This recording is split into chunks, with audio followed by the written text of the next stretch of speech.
الله ربي وربكم إنه من يشرك بالله فقد حرم الله عليه الجنة ومأواه النار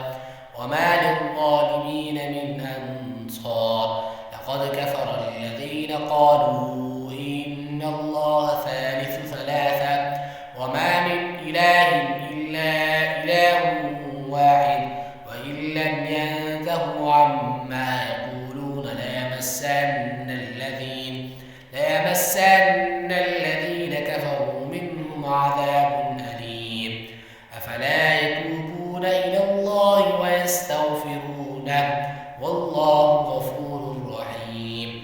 ما المسيح ابن مريم إلا رسول قد خلت من قبله الرسل وأمه صديقة كانا يأكلان الطعام انظر كيف نبين له الآيات ثم انظر أنى يؤفكون قل أتعبدون من دون الله ما لا يملك لكم ضرا ولا نفعا والله هو السميع العليم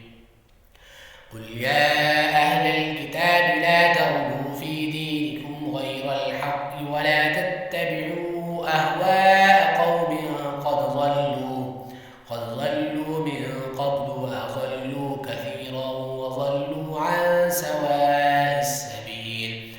لعن الذين كفروا من بني إسرائيل على لسان داود وعيسى بن مريم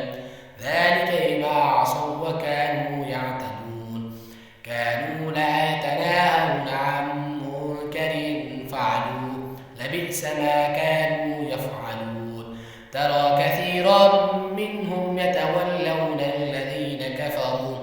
لبئس ما قدمت لهم أنفسهم أن سخط الله عليهم وفي العذاب هم خالدون ولو كانوا يؤمنون بالله والنبي وما أنزل إليه ما اتخذوهم أولياء ولكن كثيرا منهم فاسقون لتجدن أشد الناس عداوة للذين آمنوا اليهود والذين أشركوا ولتجدن أقربهم مودة للذين آمنوا الذين قالوا إنا نصارى ذلك بأن منهم قسيسين ورهبانا وأنهم لا يستكبرون بسم الله الرحمن الرحيم وإذا سمعوا ما